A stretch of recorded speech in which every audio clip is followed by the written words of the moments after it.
ये आपका बागेश्वर धाम नहीं है बल्कि सिद्धेश्वर धाम है।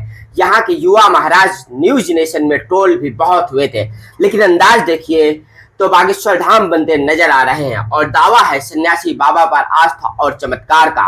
लेकिन बड़ा सवाल है कि धीरेन्द्र चंद्र शास्त्री बागेश्वर धाम की जो फैन फॉलोइंग है, जो उनके भक्तों की जो एक संख्या है, उस प्रसिद्धि को देखते हुए क्या ऐसी प्रसिद्धि हासिल भी कर पाएंगे। लेकिन कोशिशें करते हुए जरूर नजर आ रहे हैं सिद्धेश्वर धाम के आदर्श चंद्र शास्त्री को। सुनिए आगे मेरे साथ। सोशल मीडिया में कट कॉपी पेस्ट का खेल तो आपने खूब देखा होगा, लेकिन धाम का कट कॉपी पेस्ट भी अब आपके हमारे सामने आने लगा है। लेकिन क्या बागेश्वर धाम सरकार की कॉपी की जा रही है? क्या आप कल्पना कर सकते थे कि भारत को मिलेगा एक दूसरा बागेश्वर धाम? तो सुनिए आप आके कि आखिरकार बागेश्वर धाम में और आदर्श चंद्र शास्त्री में के सिद्धेश्वर धाम में क्या फर्क है। बड़ी जिज्ञासा हुई जानने की कि आखिरकार प्राचीन सिद्धपीठ में है क्या, और बहुत ही कम उम्र के युवा गुरुजी हैं। इनके बारे में जब हमने सुना तो इन्होंने कहा कि हमको अभी से बाबा मत बना देना, हमको गुरु जी रहने देना। बिल्कुल सही। बहुत सारे लोग आपको बाबा कह देते हैं तो आप नाराज हो जाते हैं। क्या है कि अब कोई कह देता है तो उसमें अब थोड़ी नाराज होना पड़ता है, क्योंकि बाबा है नहीं। बाबा तो उनको बोला जाता है जिनकी दाढ़ी है। अपन तो बालाजी की सेवा के, हनुमान जी की भक्ति करते हैं। एक माँ पिता के पुत्र हैं, गुरु के शिष्य जी। तो महाराज जी, कैसे इतनी कम उम्र में, जिस उम्र में लोग नौकरी करना चाहते हैं, व्यापार करना चाहते हैं, करोड़पति अरबपति बनना चाहते हैं, तो आप एक प्राचीन सिद्धपीठ इस दुर्गम इलाके में कैसे खोल करके बैठे? ना आने के लिए सड़क है, बड़ा खराब रास्ता था हमारे। अब खोलना ना खोलना ये बिल्कुल इस बात को हम खंडित करते हैं, क्योंकि ध्रुव जी को 5 वर्ष में भगवान मिले और प्रहलाद को 5 वर्ष में मिले। कब भगवान किसको कृपा कर दें, क्योंकि जा पर कृपा राम की हुई ता पर कृपा करें सब कोई। किसके ऊपर कब कृपा हो जाए कोई पता नहीं, किसके ऊपर कब भगवत कृपा हो जाए कोई पता नहीं। जी जी। तो ये सिद्धियों वाला क्या चक्कर रहता है कि वास्तव में सिद्धि होती है या फिर राम जी की ही कृपा की सिद्धि है? क्या है विशेष तौर पर? ये सिद्धियां नहीं है, गुरु की महिमा है, गुरु की कृपा है। सिद्धि तो उसको कहते हैं कि जब कोई तंत्र बाधा का प्रयोग करता है, टोना टोटका करता है। ये तो गुरु की महिमा, जो गुरु की प्रेरणा आ जाती है उस प्रेरणा से बता देते हैं। ना हम कोई संत है, ना कोई भगवान है, ना कोई चमत्कारी है, ये गुरु के शिष्य हैं केवल। जी। तो ये भक्तों का इतना बड़ा कारोबार बना है, अभी हाल ही फिलहाल सुना जा रहा है, और लोग बहुत दूर दूर से आने लगे हैं। इतनी गाड़ियां आपके आमने सामने खड़ी हैं, करीबन सैकड़ों गाड़ियां खड़ी होंगी। तो कैसे ये प्रचार तंत्र है, कैसे हुआ है? श्रद्धावान लभते नरः। लोगों की श्रद्धा है भगवान के प्रति, हनुमान जी के प्रति श्रद्धा है, सन्यासी बाबा के प्रति श्रद्धा है। वो हमसे नहीं जुड़ रहे, वो हनुमान जी से जुड़ रहे हैं। आस्था है। अगर कोई, क्योंकि जो यह पढ़े हनुमान चालीसा होए सिद्ध साकी गौरी सा, लोगों की हनुमान चालीसा के प्रति आस्था, इसलिए वो पढ़ रहे हैं, उनको आराम मिल रहा है। हनुमान जी की उनके ऊपर कृपा हो रही, इसलिए वो आ रहे हैं। अच्छा। हाँ जी। तो सन्यासी बाबा का नाम अभी आपने लिया, कौन है सन्यासी बाबा? यहाँ 3 संतों की समाधि है और इनकी इतनी बड़ी महिमा है कि अगर आप तो स्वयं देख ही रहे हैं, ये पूरी इन्हीं की महिमा, ना तो हमारी है, ना तो ये कोई व्यक्ति की है, ये केवल इनकी महिमा है। और यहाँ स्वयं 3 संतों की समाधि है। स्वयं जो है कि यहाँ 3 संतों की समाधि के रूप में प्रत्येक दिन वो संध्या कालीन वो आरती में भी आते हैं। इनकी इतनी महिमा है। अच्छा, हमें तुलना तो नहीं करना चाहिए महाराज जी, लेकिन बागेश्वर धाम और आपके प्राचीन सिद्धपीठ में क्या समानता है, या कितना प्राचीन है, क्या अंतर है, या सेम वैसा ही कुछ है? ऐसा बिल्कुल नहीं है।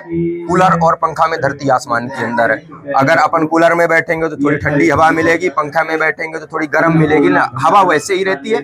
अब भगवत कृपा है, जैसे धीरे धीरे बढ़ रहा है। अब हनुमान जी की महिमा है, और हनुमान जी तो इतने चमत्कारी, हनुमान जी इतने सहनशीलता, हनुमान जी इतने गुणवान है, क्योंकि अतुलित बलधामम धेम शैलावदेहम धनुज बन कृशानम ज्ञानी नाम अग्रगण्यम सकल गुण निधानम वानराणाम धीशम रघुपति प्रिय भक्तम वात जातम नमामि। हनुमान जी तो कण कण में राम है।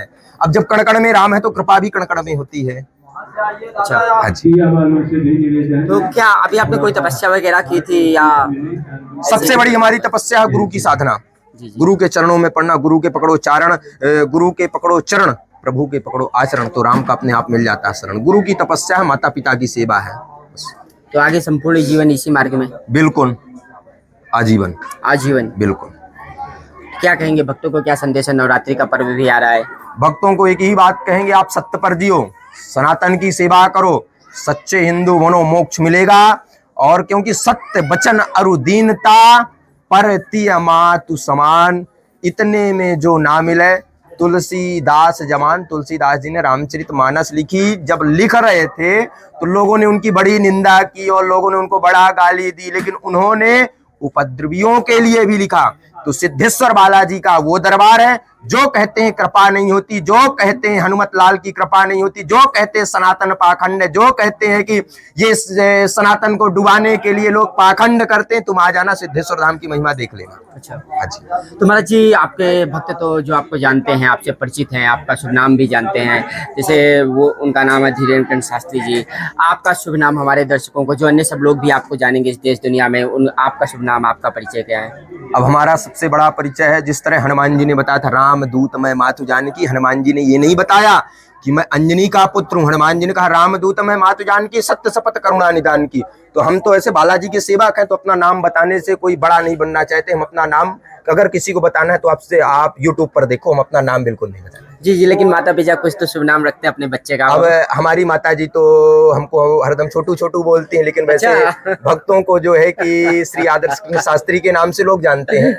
तो देखिए, ये होती है वाक पटुता, ये होता है चरित्र, ये होता है चिंतन, और ये होता है सनातन धर्म की महिमा का एक अपरंपार बखान। आप देख रहे हैं कि बड़ी अच्छी शुरुआत हुई, ध्रुव बालक ध्रुव की तपस्या का भी वर्णन किया। तो इस तरह से जो वर्णन है सनातन धर्म के अंदर, और स्वामी विवेकानंद को भी बात करें तो 35 वर्ष की उम्र में ही विश्व को एक बड़ा दर्शन देकर के चले गए थे। तो भारत की भूमि तपस्थली मानी जाती है, तपोस्थली मानी जाती है भारत भूमि, और चित्रकूट धाम हमारे करीब में है, सतना के पास में ही, सतना के अंदर ही है ना महाराज जी। और सिद्धेश्वर धाम है, थोड़ा दुर्गम रास्ता है, बड़ी मेहनत करके भी मैं आया हूँ। मुख्यमंत्री मोहन यादव जी से हम कहना चाहेंगे कि सिद्धेश्वर धाम का भी बिल्कुल ध्यान दें, क्योंकि इधर जो रास्ता है वो बहुत खराब है।